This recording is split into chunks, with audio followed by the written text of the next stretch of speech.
Hæ, Guðrún Bergmann hér og velkomin í þáttinn hjá mér. Eins og alltaf þá byrja ég á að byrja þig að smetla á like og subscribe eða líkar efnið til að hjálpa mér að dreifa því til sem flestra. En gestur minn í dag er hún Karen Jónsdóttir sem að margir þekkja undir nafninu Kaja. Velkomin í þáttinn til mín. Já, takk fyrir það, Guðrún, og takk fyrir að bjóða mér. Já, mín ánægð, það er, sko, þegar ég leita eftir svona einhverju fólki til þess að spjalla við það, þá náttúrulega leita ég gjarnan innan heilsugeirans og þú ert búin að vera svolítið virk í honum í dálítið langan tíma. Þú átti þetta dálítið langa sögu. Segðu okkur aðeins af henni. Já, þetta er svona, sko, Kaja er búin að vera starfrækt í 14 ári núna, Já, en áður en ég stofnaði fyrirtæki þá var ég náttúrulega að vinna hjá Yggdrasil, heilsölu, var þar í 3 ár, en, þannig já, það er en svona bakgrunin. upphafið að heilsunni var náttúrulega eigin heilsa, hún fór og ég veiktist og þá fór maður að hugsa um heilsuna, maður viss gerir það oft ekki fyrir þá, það kemur eitthvað upp á hjá manni, sko. Það þekki ég mjög vel. Það er Já, ég er í sama flokki og þú þar. já. En hérna, þegar þú stofnar þitt fyrirtæki, þá ertu náttúrulega ekki að reka þig í Reykjavík. Nei, ég býð upp á Akranesi og það var í rauninni hluti af því að skapa mig vinnu á Skaganum. Það var að stofna mitt eigið fyrirtæki. Já, Ég er búin að, frá því ég flutt á Skagan, ég man nú ekki alveg hvenær, þá hef ég alltaf þurft að leita vinnu annar staðar. Eftir ég útskrifaðist úr Tækniháskólanum, þá þurfti ég að leita vinnu upp á Tanga og síðan í Reykjavík og ég var mjög þreytt á akstrinum og bara vera alltaf fjarverandi heimilinu. Það get ekki tekið skiljanlegt. þátt í neinum viðburðum hjá börnunum, að maður er alltaf eitthvað annars staðar. Já. Þannig að hluti af þessu var líka að skapa sér vinnu á sínu heimasvæði. Og hvað byrjaðirðu með? Ég byrjaði á því að flytja inn stórpakningar og hugurinn var að flytja inn fyrir framleiðendur og leikskóla og skóla og það var mín æra kýra að koma betra mataræði inn í skólana, að matráðar og skólastjórar myndu fara að huga að því hvað verður að setja hún í börnin, að því að þau eru, sko, ég reiknaði hún einhvern tímann út, ég held að 60% af mataræði leikskólabarna, 60-70% af mataræði leikskólabarna kemur frá leikskólanum. Og ef að mataræði á leikskólanum er slæmt, að það bara segi, komin almáttur, hvað haldið þið sé að búa til? Hvað er Já, að skapa? þau eru náttúrulega í morgumat, hádegismat og kaffi í Já, leikskólanum. já. Og svo Þannig að bara, það er eiginlega bara kvöldmaturinn eftir. já, og svo helgarnar. Já, Þannig að þetta er 70% af matnum sem við fá, það kemur frá leikskóla. Og oft á tíðum er bara aðal máltíðin hádegismaturinn. Hjá já, mörgum af þessum börnum. já, já. En hvernig gekk þér með það verkefni? Það gekk svona Já, ágætlega, skulum við segja, já, já, miðað við þá. En það fór ágætlega af stað, allan ég gæti stofnað mitt fyrirtæki og komið því í gang. En svo fór að draga úr þessu, því svo fór að herfa að og það var sparnar og það er alltaf fyrsta sem er spara, það er í matvælum hjá börnunum, sem á að vera grunnurinn af því að byggja upp heilbrigði einstaklinga. já. Þetta er svo galið. Það er mjög galið og sorglegt á Já, sama það hátt. var. Sko. Já, já, Ég man bara, ég var mjög reið alltaf þegar maður las sko, þegar mín börn voru í barnaskóla og fæði þar að þegar kakasúpa einu sinni í viku að þegar börnunum þótti það svo gott og grunnurinn er náttúrulega bara sykur. Ég var bara alveg hrikalega reið og ég já. sendi kvartanir inn í hverju einustu önn, sko. Það dög ekki. En svo skilja hérna kennarar og foreldrar ekkert í því að börnin séu hérna með ólæti Nei, og og kolvitlaus. athyglisbrest eftir allan sykurinn. Já, nákvæmlega. Þannig að þetta fer ekki, eins og ég segi alltaf, það fer ekki sama hljóð og mynd. Nei, nei, það gerir það ekki, það er alveg rétt. En svo, hérna, samhliða þessu varstu þá ekki komið með kaffihús líka? Nei, það kom eiginlega seinna. Ég fór, sko, ég flytt til einnig nokkuð vörumerki frá Frakklandi með Já, þessu og við byrjaðum á því að opna svona litla búð hérna á Skaganum og opnaði svo annað útibú í Reykjavík sem lifði nú í einhverja 9 mánuði, minnum mig. að En, meðgöngutími. já, Já, já, en í framhald af því, þá fór að, eh, var ég eiginlega komið með svolítið mikið af það sem við kallum útrunnu, já, matvöru. já, komin yfir best fyrir dagsetningu. Og í staðan fyrir að fleygja því, þá ákvað ég að búa til og framleiða úr því. Og besta aðferðin til þess að vera með svoleiðis, það var náttúrulega að stofna kaffihús. Og framleiða fyrir kaffihúsi þannig að maður væri ekki að henda mat, af því það er ekkert að þessu mat þó að stendi best fyrir einhver dagsetning, það var ekkert að þessu. Nei, nei. Að þetta er bara... Það stóð aldrei best fyrir á vörunum þegar við vorum litlar. Nei, alls ekki. Og það sem fólk áttar sig ekki á dag að ef þú kaupir hörfræmi best fyrir dagsetningu í mars á þessu ári, þetta er uppskera sem var kannski 2022. Já. Þú, aðfangakeðjan, hún er svo löng. Já. Og þessi matvara á kannski 1-2 ár eftir á líftíma sínum, ef hún er meðhöndluð rétt. Þannig að fólk á ekki að taka pokana og henda úr þeim þó þeir séu upp í skápa ennþá. Alls ekki, smakka frekar aðtökum matur hans í lagi og ef hún er ekki í lagi þá hendinni, en ekki hendinni bara út af fyrir dagsetningu. Nei, frábært. Alls ekki. Það er svolítið gott fyrir fólk að taka eftir því að það er örgulega margir sem þetta, þetta er útrunnið, bara ferða út gluggann. Já. En ég man eftir að hafa komið á kaffihúsi hjá þér þegar það var á gamla staðnum. Þess að þú varst með litla búð og kaffihúsi, eins og þú reyndar varst með þegar þú líka fluttir þar, ekki? Já. Ég reyndar kom þar líka. en ég heyrði alltaf, sko, fólk var rosalega ánægt með kaffihúsi hjá þér. Já. Og það keyrði gætna nú Reykjavík í kaffi. Já. Og það er náttúrulega fyrst og fremst voru það gæðin á því sem varst að fá. Þú varst að fá mat, þú varst að fá næringu. Já. Og álagningin var ekkert gríðarlega há eða mikil hjá mér, þannig að þú varst að fá mikið fyrir peningin, eins og við segjum. Já. Og grunnurinn náttúrulega af alltaf minni framleiðslu og öllu því sem ég ber fram er að þú fái góða næringu. Og eins og ég segi alltaf við fólk að þú farir svo að reikna út næringuna hvað hún kostar þig. Þá ert ekki að borga mikið fyrir lífrænt. Nei, eða góða næringu. Já, ég held að sé bara ekkert kaffihús lengur sem býður upp á meðlæti úr lífrænu mjöli eða neinu þess að það ekki mér vitalega. Það er helst að ég held að þau sem noti mest af lífrænu, það er Systursamlagið og kaffihús í Garðurinn í Reykjavík. Já. Þau eru ekki með lífræna vottun á kaffihúsinu sjálfu. Nei. Það er það sem gerði mig, kaffihúsið mitt sérstakt var að ég fékk lífræna vottun á kaffihúsi sem er náttúrulega bara til að geta sagt það, en það er náttúrulega ákveðin skriffinnska og pappírsvinna á bakvið það sem að fæstir nenn að fara í. Já, bæði skriffinnska, pappírsvinna og svo kostnaður, náttúrulega. Já, akkurat. En það er ákveðin gæðastimpill sem þú færð með því. Að sjálfsögðu. Það segir viðskiptavininum hvaða sem hann er að kaupa og hvaða gæði hann er að fá og af hverju hann, þú veist, þetta er af hverju fólk velur þetta frekar heldur en eitthvað annað, sko. Já, nákvæmlega. Þannig það er ástæða fyrir því. En svo núna búið að loka kaffihúsinu og hvað gerðist þá? Já, ég tók það ákvörðun, það kom COVID og síðan kom Úkraínustríð og fólk náttúrulega hafði minni peninga milli handana, mátti ekki ferðast og mátti ekki koma, þannig að það er eiginlega bara rekstur af kaffihúsi þá var hann bara sjálfhægt. Já. Þannig að ég flutti bara framleiðsluhlutann sem var í kaffihúsinu inn í heildsöluna. Útbjóð þar svona framleiðslupláss og þar er ég í rauninni bara að framleiða allt mögulegt í dag og lífrænt vottorð. Já, en frábært. Til hamingju með það. Takk fyrir það. Það er hægt að óska þér 100 sinnum til hamingju því þessum hluti sem þú hefur gert í þessu ferðalagi sem þú hefur búin að vera í með þennan rekstur þinn. Þú fékkst einhverja viðurkenningu fyrir nokkrum mánuðum síðan, var það ekki? Jú, ég fékk viðurkenningu frá Náttúrulækningafélaginu. Já. Til dæmis. Fékkstu FKA viðurkenningu einhverja líka eða? Já, nei, ekki FKA, ekki FKA, en frá Náttúrulækningafélaginu. Já. En nú sé ég að það svona á bakvið nokkra pakningar. Já. Er þetta hluti af framleiðsluvörunni í dag? Já.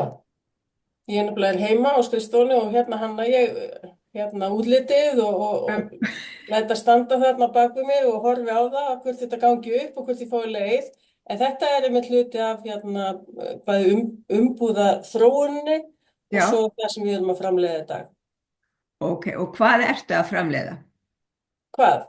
Já, Við framleiðum til dæmis 4 tegundir af músli, það sem við já. kallum granólu músli sem er þá bakað og það sem við framleiðum í dag, ég er búin að einskorða með það, ég er alveg glútenlaus.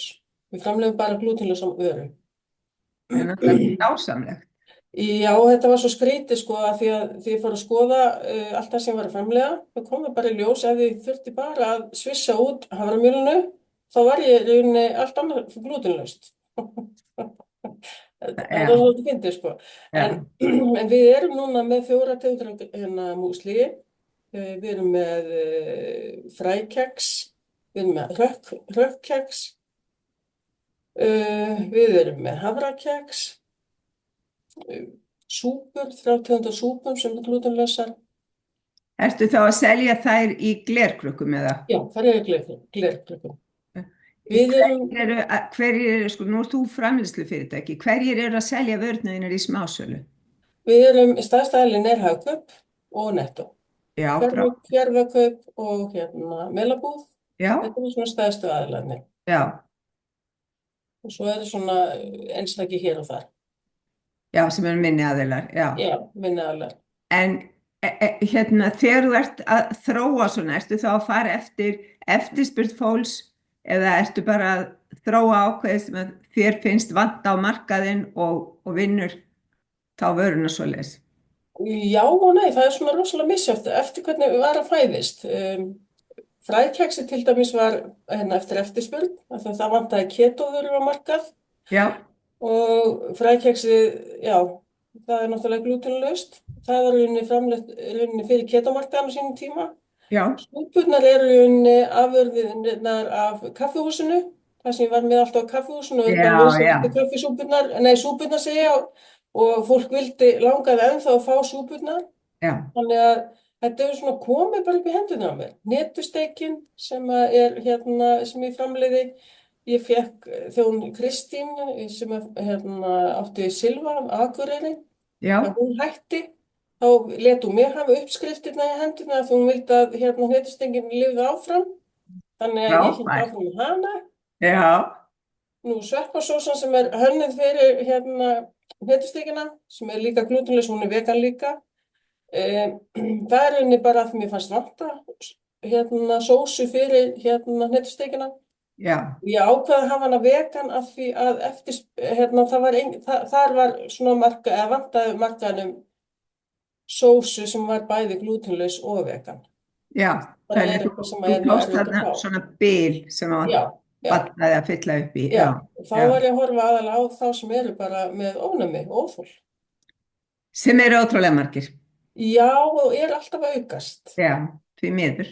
Já, Var svoleiðis.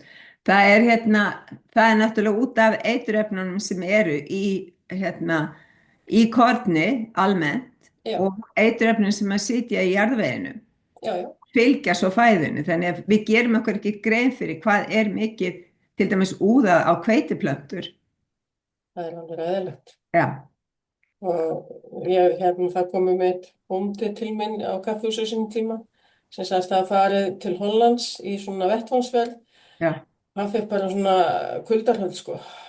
Þetta var sprautað, ég held að það verið sprautað 7-9 sinnum á vaxtartímanum, ef það var ekki meira, með alls konar eiturefnum. já. Ég veit að það er rosa. Og það sem ég gera meðal annars, sko, það er mikið hveitirækt í miðríkjum Bandaríkjanna, Já, að þegar það þarf að slá hveitið á haustina þá er oft komin raki já, og þá úða þeir glýfosat eða Roundup yfir uppskeruna svo hún Já. þotnar.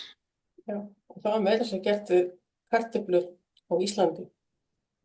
Og ég vona að sé ekki gert ennþá, en það var gert í Þykkvabænum. Ok, Já, það er það sem að þetta hefur bara verið landlega, þú veist, notkun á eiturefnum er á Íslandi, mjög en mikið. það er aldrei talað um það. Nei, við tölum alltaf að við séum svo hrein sem er náttúrulega ekki rétt. Já, og það gleymist. Já, Og Og það, við getum borið okkur saman við Evrópusambandslöndin þar sem að mér skilst að eiturefnanotkunin sé mest á Spáni já, en í raun er talað sko að ef að þú ert með lífrænan akur hér já, með eiturefna akur við hliðina á þér þá bara berst þetta með vindi yfir. það gerir það, já. Því miður. Þannig að Einkum í götu. já, það er stór skaði sko ef að menn takast ekki saman bara á stóru svæði til að gera það lífrænt. Þannig að við erum að tala í rauninni sko vandamál í fæðuframleiðslunni sem er svo að hafa þessi áhrif á meltinguna okkar og heilsuna og annað að við erum að fá öll þessi ofnæmi og óþol og Já. Og það sem er líka gleymist oft að ræða og það eru efnin. Og efnin, rotvarnarefnin. Því rotvarnarefnin eru ofta tíðum virk í matnum sem þú ert að kaupa. Og svo borðar það og þarmaflóran fer náttúrulega til steik. Og bara, já, efni sem eru ennþá lifð sem að hafa sko áhrif á vöxt barna en að það er ekki búið að sanna að þau hafi það og þá eru þau leyfð og það er ég man ekkert að þetta er búið að fela rannsóknina sem sanna þau hafa það. Já, og kannski ekki réttu aðlarnir sem eru með rannsóknina en það er ekkert langt síðan að bláa litarefni sem var í M&M og í mörgu var bannað. Því það hafði gífurlega áhrif á vöxt barna og þetta var í nánast öllu barnasælgæti, eða sælgæti sem var framleitt fyrir börn. Já. Og það er ekkert langt síðan það var tekið á markað.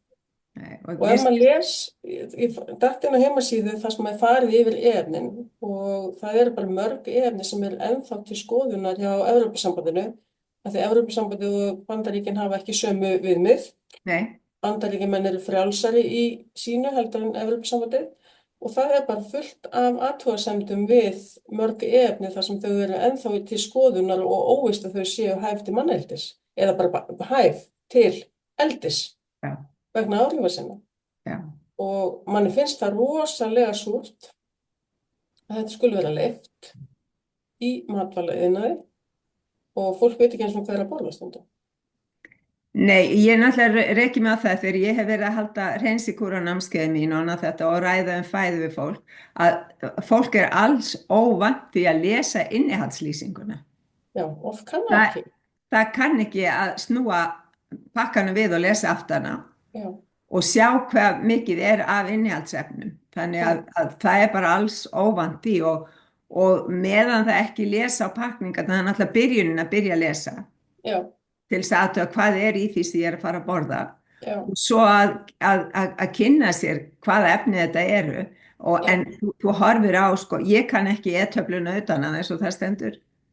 Nei, og svo er bara því miður þá eru mörg matvælafyrirtæki og með þess að verslunarkeðjur hérna á Íslandi sem er að framleiða mat eða láta framleiða fyrir sig. Þegar efnaumræðan var mikil að þá tókuður úr innihaldslýsingunum efnin eða bla bla og settu inn heitið sem er langt. Og þess vegna segi ég bara við fólk, ef þú þekkir ekki efnið, þekkir ekki hvað það er, ekki kaupa. Það er bara það sem ég presentera. Já, já. Sem er mjög góð, þetta er hollt ráð, mjög hollt ráð. Já, af því, eins og ég segi, verður bara ekki að kaupa það sem veist ekki hvað er. Nei, af því E212 eða E105 eða eitthvað, þetta er skammstöfun fyrir miklu lengra leyti. Já, já. En mér skilst, já, í Bandaríkjunum séu þið nýbúnir að taka út rauða litarefnið. Já, kemur ekki út. Red Dye eitthvað sem er sko, það er olía í því, það er bensín í því, ef hægt að segja þessu svo. Já, ég eins og þessi vefur sem ég talaði ég skrifaði nokkuð tíma grein þetta til þess að fara yfir úr hverju efnin eru búin til og ég held að ég geti sagt að 60% þeirra sé búin til úr hráolíu. Já. Það er, þú veist, maður bara klórar sér í hausnum og maður spyr bara hvernig það hægt. En þar að leiðandi eftir borða eitthvað sem átt alls ekki að borða. Nei. Það er alveg. Það er í lagi að setja olíun á bílinn eða eitthvað annað, ökutækin en eiga ekki að fara í okkur, sko. En Það er eitt af því sem þú hefur verið að framlega því sko nú veit ég að þetta er hugsjón hjá þér. Þetta er bæði Já, heilsuvernd og hugsjón. já, Þannig að þú hefur verið í þessu svakalega mikla frumkvöðlastarfi að reyna að vekja athygli fólks á þessu og það sem er náttúrulega sorglegt í þessu, það er til dæmis hversu fái bændur á Íslandi eru með lífræna ræktun. já, Því að það er ekki, það miða við hver við erum og hvar við erum, ef við gátum lifað af öll erfið árin hér í gamla daga, þá ættum við að geta lifað áfram án þess að nota alla þessi áburði. Af því að í áburðina vantar líka mjög mikið af ýmsum steinefnum. já, Mér skilst meðal annars að það vanti gjarnan seleníum í áburðin og að kálfadauði sé oft út af því að það vantar seleníum. já, já, Þannig að þú veist, þetta hefur áhrif á dýrin alveg eins og það hefur áhrif á okkur. já, En já. þú ert með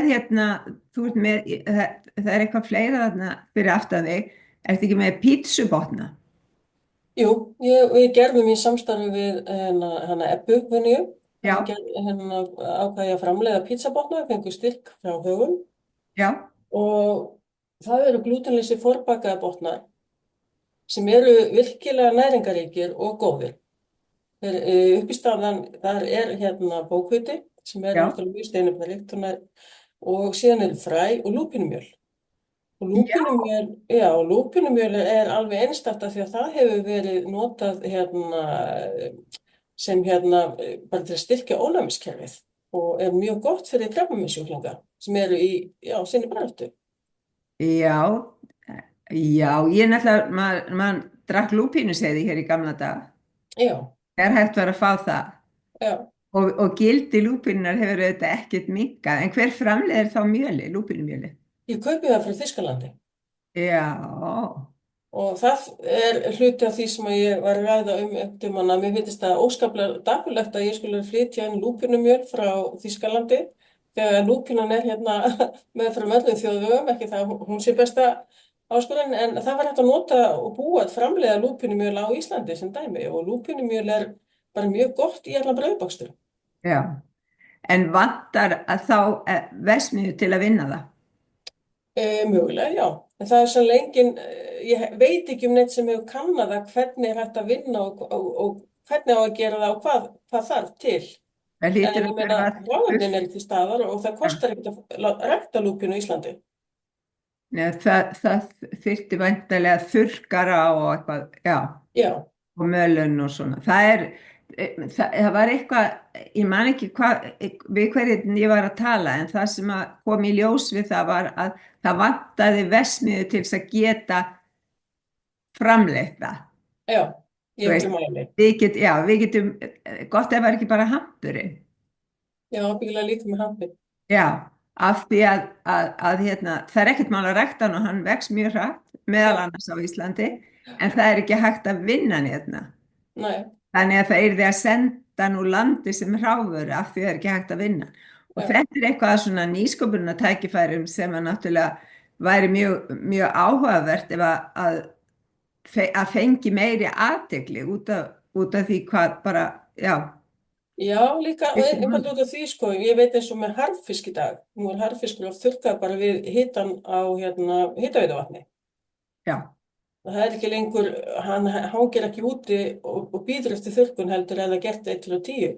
Þannig að við höfum alveg orkuna líka í þetta. já. Þetta er einnig bara að finna réttu aðferðina. Finna rétt aðferðina, finna fólk sem hefur áhuga á að framleiða Já, og skoða nýsköpunartækifærin já, svo það verði ekki bara byggð hótel á öllum grænum blettum nei, nákvæmlega. inn í kringu landi. Þó ég hef verið í ferðaþjónustu að þá var sko, ég skrifaði einhver tíma grein þegar það leiti sem ég var að klára ferðamálafræðinni í háskólanum Já, og ég var með þá hugmynd að við myndum sko í rauninni takmarka fjölda ferðamanna til að fá meira út úr þeim eða hægt að segja sér strýtt, en líka til að vernda landið okkar. já, Af því að það koma hingað 2 milljónir manns og traðka bara allt út, já, að það er ekki góð stýring á landgæðunum. alls ekki. Og við sjáum bara hvað hefur gerst þessu í Ekvador sem að stýra umferðin út á Galapagoseyjar. og vernda þær á þann hátt að sjálfsögðu ættu við að hugsa eins Ísland en ekki sjálfsögðu. bara, þú veist, byggja meiri hótel og kaupa fleiri bílaleigubíla. Því að hérna, álagið á vegina er náttúrulega ótrúlega mikið því að við erum bara tæplega 400.000 og það eru 2 milljónir ferðamanna sem koma hingað og það er bara orðin staðreind að svona að örugglega 80% þeirra sem koma vilja vera á eigin bíl Já, já, og keyra landið sko. Þannig já, að rútuferðamennskan eins og hún var hérna einu sinni þegar allir komu og voru í rútu og fóru með Guðmundi Jónasinni yfir Kjöl og allt þetta eða hvað sem það var eða Sprengisand eða hvað sem það var. Það er allt svo breytt já, og nú veit fólk bara hérna koma til þess að geta hérna tekið hérna réttu myndin af sér já. á rétta staðinu. Já, Já, og sett á TikTok eða eitthvað en kannski ekki endilega að meta landið sem slíkt. nei, nú það þurftur henni bara að gera þetta eins og til dæmis Spánverjar að gera í Barcelona, Gaudí-safnið og slíkt, það er bara, þú kaupir miða, þú ferð ekki þarna, ok, í dag ætla ég að fara þarna inn, það er ekki hægt, þú bara kaupir miða og kemur svo eftir 3 vikur. Þannig að mannfjöldanum er stýrt inn í borginu með þessu. Já, Og það er ekkit óeðlilegt að selja bara miða á Gullfoss og Geysi og þessar hérna náttúruperlur. manst nú eftir því, ég á einhvers staðar kvittun fyrir að hafa keypt mig inn á Geysi þegar þeir sendu inn á Geysi. Já, Þetta er náttúrulega sko núna þegar maður kemur þarna þá er bara, það er sko, það er eins og 17. júní í miðbæ Reykjavíkur á göngustígunum. já, Það er endalaust af fólki og endalaust af rútum og það er fólk farið að tala sko, er ekki einhver staðar annar staðar þar sem við getum verið, þar sem er ekki svona mikið af fólki. já, því það er enginn að njóta. Það er Í svo mikið rauninni gaða. ekki, sko, já. Og ég sorglega var, ég labbaði fram á konu sem að stóð við einn af litlu, þú veist, hverjana sem bara svona búbla Já, og hún stóð með myndavélina og ég segi, þessi gís ekki. Ó, ég er búin að vera hérna í hálftíma og enginn sagði mér það, en hún sko sá ekki, hún var akkurat á já, þeim stað, hún sá ekki strokk. já. Þetta er Þannig nú að það er líka sko, já, hvað er verið að segja fólki landið okkar? það er alveg rétt. Það er eitt partur. Já. En hérna, hvað er svona framtíðarsýn hjá þér? Bara halda áfram með það sem þú ert með. Já, ég hef alltaf hugsað hérna, við erum ekki kæju sem bara breiða línu af lífrænt vottaðri framleiddri á Íslandi, en auk þess að pakka á Íslandi, við pökkum líka. Já, Ég kaupi hráefni inn í sekkjum og pakka já, og það er bæði til að skapa mér vinnu og svo öðrum já, og mér finnst ekkert að því að hérna, gera það. Þó að sé nei, dýrara, frábært. þá náttúrulega getur þú valið hentugar umbúðir eða gæðin og margir vilja bara gæði umfram verð Já, og það er það sem ég sé, bara kæju sem breiða vörulínu af lífrænt vottuðu matvælum sem já. er bæði þá holl og þú ert að fá, hvað við segja, ákveðna næringu fyrir peningin. Já, Þú ert að næra líkamann á einhverju sem er lífrænt já, og útkoman er heilbrigðari og hraustari líkami. já. Það er náttúrulega máli. Hvað ertu að skapa atvinnu fyrir marga? Ég er núna með 2 framleiðslu í fullu starfi. Já, Svo erum við með 2 drengi sem er annars vegar í tæplega 50% og hinn er í 40%. já. En þú varst einu sinni með fiskibólur. Ég er með það þá. Ertu með þær ennþá? Já, já. Ég hætti ekkert að framleiða fyrir það hætti að seljast. Skil, ok. Og þær selda líka í Hagkaup og Nettó, Já, Ferðakaup og Melabó. Ferðakaup og fleiri, Já. já. Og þær eru þá keyptar fristar. Já, ég er bæði að framleiða þurrvöru sem er þá baksturinn. Já, Þá hérna niðursöðuvöru eins og ég segi, það er þá súpur og ég er með rauðlaukssöldu, sveppasósu og rauðkál sem ég gerir stundum fyrir jólin ef ég næ rauðkáli lífrænu, það er ekki Já. alltaf sem það er tekst. Og síðan erum við þá með frystuvöruna sem er alltaf að breikka því ég er með 2 tegundir af glútenlausu brauði, annars vegar það sem við kallum ketobrauð og hitt spírubrauð. já, pröfa að spíra, vera að spíra bókviti og þurrka og mala og baka svo. Já. Og síðan erum við með það sem við kallum salkerabita. Það er svona lítil stykki sem voru á kaffihúsinu mjög vinsælt. Og já, pizzabotnana, fiskibóllur, falafélbóllur, hnetusteik. Þannig að það er svona ágætis breytt í því sem ég er að gera. Og fólk þarf þá aðeins að kíkja betur í frystigeymslurnar Já, í já, verslunum til þess já, að finna vörurnar þínar. já. Já. Já, þetta hefur orðið úr öllum draumunum. Já, ég vissi ekki að ég ætlaði að fara þangað sko, en þetta er bara eitthvað sem að gerist og kemur En ekki ég út man í sko nafni. fyrst þegar þú varst að byrja, þá varstu líka í útkeyrslunni. Já, elskum, ég keyrði alltaf hérna Eyrarbakka, Stokkseyri, Sólheima einu sinni í mánuði. Gerir það ennþá? Nei, ég hætti. Nú Já. læti, maður að elda sko, Rún. Ég gæti gert þetta fyrir hérna 13 ára sko, þá er þetta ekkert mál að lyfta 25 kíló sækjum á hendinu í bíl. En ég gerði það ekki lengur í dag. Nú hérna er landflutningar sem dreifa fyrir mig. Já. En við erum ekki bara að eldast, við erum að vitkast svolítið líka. Já, líka. Ég vil ekki glemma því. En við veljum aðra hluti.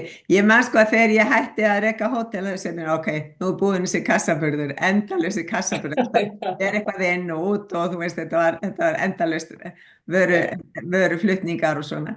En ég held að við hættum aldrei að byrja kassa, en eftir okkur, ég er orðin það vitur og nú kaupi ég mér svona, ég á litla trillu til að setja kassan á. Já, það fer betur með mann. Já, það gerir það og það nú er maður farin að vanda sig í hvað maður ætlar að eyða orkunni og líka manni sem maður hefur. Þannig Já, nákvæmlega. það er frábært. Mér finnst þetta dásalegt, ég er rosa stolt af þér alltaf, af því að ég er náttúrulega búin að fylgjast með þér lengi og ég er náttúrulega bara óska þér alls hins besta í framtíðinni með þess að þú ert að gera og ef þú kemur eitthvað nýtt á markaðinn, þá lætur mig vita og við spjallum um það. Já, það styttist í það að glútenlausu muffinskökurnar sem verða kannski bara kökubotn að koma. Já, takk. Já.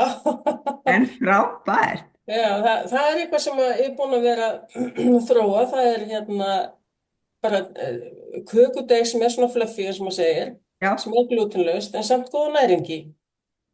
Og ég er búin að þróa núna súkkulaði, epla og gulrótar köku. Já. Nú er bara eftir að ákveða hvort það verði í muffinsformum eða í svona sem kökubotn. Ég ætla að finna út af því. Já, en það er náttúrulega sko, það hlýtur að vanta í mörg afmæli. Já, ég held það. Afmæli til dæmis, bara botnin til þess að sé hægt að gera súkkulaðiköku og fyrir börnin. Já, bara fyrir þá eins og fyrir sjálfa mig sko. Þá reyni ég að vera eins glútenlaus og ég mögulega get. Já.